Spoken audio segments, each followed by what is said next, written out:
Good morning friends आज हम चर्चा करेंगे कार्पल टनल सिंड्रोम की समस्या के ऊपर। इसी को सीटीएस भी बोला जाता है। मैं आपको जानकारी दूंगा कि कार्पल टनल सिंड्रोम क्या होता है, ये समस्या क्यों डेवलप होती है, क्या इसके कारण होते हैं कि क्यों ऐसी दिक्कत हमें डेवलप हो गई, साथ ही साथ यदि हो रहा है तो क्या लक्षण आते हैं। जो सिम्टम्स मैं आपको बताऊंगा उससे आप ये भी जज कर सकते हैं कि ये समस्या हमें कार्पल टनल सिंड्रोम की ही है या और किसी कारण से ये दिक्कत डेवलप हो रही है जिसके लिए हमें डॉक्टर से मिलने की ज़रूरत है। मैं आपको 3 ऐसी होम्योपैथिक दवाइयाँ बताऊंगा जो इस समस्या में बेस्ट एक्ट करती हैं, सबसे असरदार साबित होती हैं या फिर असरदार साबित हुई हैं। उनकी एग्जैक्ट पोटेंसी, उनके एग्जैक्ट लेने के तरीके के बारे में चर्चा करूंगा। डियर फ्रेंड्स, मैं हूं डॉक्टर संतोष पांडे। बहुत बहुत स्वागत है मेरे यूट्यूब चैनल पे आपका। Dear friends, carpal tunnel syndrome या फिर इसी को सीटीएस भी बोला जाता है। कार्पल टनल सिंड्रोम जानने के पहले ये जानना जरूरी होता है कि ये समस्या क्यों डेवलप हो रही है, कैसे हो रही है। डियर फ्रेंड्स, हमारे हाथ में एक नस आती है, एक नर्व आती है जिसे मीडियन नर्व बोला जाता है। ये नस हमारे यहाँ फोर आर्म से लेके इधर रेस्ट तक आती है और यहाँ पे आके डिवाइड हो जाती है, जो हमारे रिंग फिंगर को, मिडिल फिंगर को, इंडेक्स फिंगर को और थंब को सप्लाई करती है, एक्सेप्ट लिटिल फिंगर, छोटी उंगली को छोड़ के। इसलिए जो भी हमें समस्या होती है, जो भी हमारे लक्षण आते हैं, इन्हीं 4 उंगलियों पे आते हैं। किसी कारण से, किसी भी वजह से इसी मीडियल नर्व पे यहाँ रिस्ट के पास में कंप्रेशन हो जाता है, दबाव हो जाता है, जिससे लक्षण आने लगते हैं, सिम्टम्स आने लगते हैं और कार्पल टनल सिंड्रोम की समस्या डेवलप हो जाती है। इसकी बात करें कि लक्षणों की, कि क्या लक्षण आ रहे हैं, तो सबसे पहला लक्षण यही आएगा। चूंकि नस की समस्या है, नर्व की समस्या है, तो आपको सबसे पहले आपको ये झंझनाहट पैदा करने की लगेगी, टिंगलिंग पैदा करेगी, नंबनेस आने लगेगा, सुन्नपन की समस्या आने लगेगी, आपको सुन्नपन सा महसूस होने लगेगा। आपको ये समस्या इन्हीं 4 उंगलियों में मिल सकती है। मेनली शुरुआती दौर में आपको ये रिंग फिंगर और मिडिल फिंगर में ये समस्या देखने को मिलती है। बीच बीच में आपको ये ऐसा लगेगा जैसे हाथ में कोई इलेक्ट्रिक शॉक लग रहा हो, एकदम झटके मारने जैसा सिम्टम्स आता है।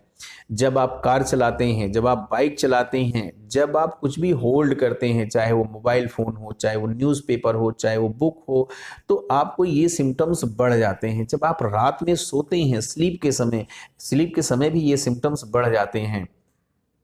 समय के साथ ये समस्या नहीं ट्रीट हो रही है, सिम्टम्स बढ़ने पे आपको अपने हाथों में वीकनेस की फीलिंग आती है, आपके हाथ से सामान गिरने लगेगा, ड्रॉपिंग ऑब्जेक्ट्स होने लगेंगे। आप कुछ होल्ड करेंगे, हो सकता है वो थोड़ी देर में ड्रॉप कर जाए या गिर जाए। आप और समस्या बढ़ने पे आपको हाथों में एट्रॉफी मिलने लगेगी, मीन्स मांसपेशियां सिकुड़ने सी लगती हैं। ये कुछ इंपॉर्टेंट से इसके लक्षण होते हैं। इसकी वजहों की बात करें कि ये समस्या क्यों डेवलप होती है। डियर फ्रेंड्स, किसी भी कारण से यदि हमारी मीडियल नर्व जो हमारे रिस्ट के पास से जा रही है, कलाई से होके जा रही है, उस पर कंप्रेशन हो जाए, तो ये समस्या जो होती है वो डेवलप हो जाती है। मेन कारण यही होता है। ये कंप्रेशन डेवलप होने के कई कारण हो सकते हैं, चाहे वो आपका रिस्ट का फ्रैक्चर हो जाए, जो ये कार्पल टनल हो रहा है, या फिर कार्पल टनल जो स्पेस है उसमें कंप्रेशन पैदा कर दे रहा है, या फिर आपको आर्थराइटिस या रूमेटॉइड आर्थराइटिस स्पेशली है, जिससे भी ये समस्या डेवलप हो सकती है। फीमेल इस दिक्कत के लिए बहुत प्रोन होती हैं क्योंकि उनका रिस्ट एरिया कम होता है, कार्पल टनल का जो स्पेस होता है वो फीमेल में कम होता है। ऐसे पेशेंट जिनका डायबिटीज़ से लंबे समय से सफ़र कर रहे हैं, डायबिटीज़ का कंट्रोल अच्छा नहीं है, अनकंट्रोल चल रहा है, उनमें भी ऐसी समस्या डेवलप होने के चांसेस ज़्यादा रहते हैं। ऐसे पेशेंट जो बहुत फैटी हैं, जो बहुत मोटे हैं, उनमें भी ऐसी समस्या डेवलप होने के चांसेस रहते हैं। ऐसी माताएं बहनें जो मेनोपॉज में लैंड अप कर रही हैं, उनमें भी ऐसी समस्या डेवलप हो सकती है। जो थायराइड से सफ़र कर रही हैं, उनमें भी हो सकती है। ऐसे पेशेंट जो किडनी के पेशेंट हैं, उनमें भी ये समस्या डेवलप हो सकती है, समय के साथ होने के चांसेस रहते हैं। इसको ठीक करने की होम्योपैथी में बहुत अच्छी दवाई होती है। सबसे पहली मेडिसिन का नाम आता है कॉस्टिकम। इस मेडिसिन में, इस बीमारी में इस मेडिसिन की 200 पोटेंसी बहुत अच्छा वर्क करती है।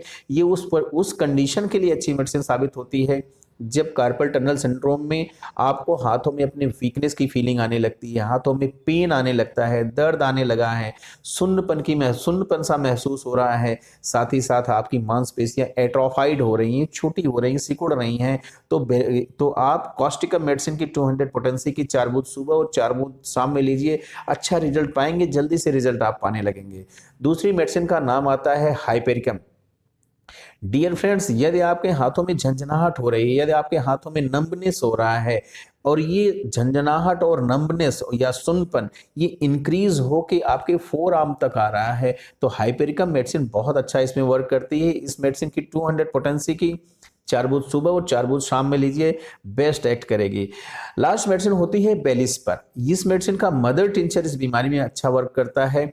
ये मेडिसिन इन सारे सिम्टम्स के साथ साथ यदि आपको कलाई में एक बैंड की फीलिंग दे रहा है, एक आपको बैंड सी फीलिंग आने लगी है, तो आप बेलिस पर मदर टिंचर लीजिए। इसकी 10-10 बूंदें सुबह दोपहर शाम 3 बार लीजिए, थोड़े से गुनगुने पानी में लीजिए, बहुत अच्छा काम करेगी, आपकी समस्या ठीक हो जाएगी, आप जल्दी ही हैप्पी हो जाएंगे। डियर फ्रेंड्स, जो इन्फॉर्मेशन मैं आपको दे रहा हूँ बहुत ही ऑथेंटिक स्टडी, ऑथेंटिक इन्फॉर्मेशन है, क्लिनिकल बेस्ड इन्फॉर्मेशन है, स्टडी बेस्ड इन्फॉर्मेशन है, तमाम जगह से कलेक्ट की हुई भी स्टडी होती है जो मैं आपके साथ वीडियो शेयर करता हूं। प्लीज वीडियो को लोगों के साथ भी शेयर करिए, जो इस तरह की समस्या से सफर कर रहे हैं उनको भी फायदा दिलाइए, मेरे वीडियो बनाने के मकसद को भी पूरा करिए। Thank you, thanks for watching.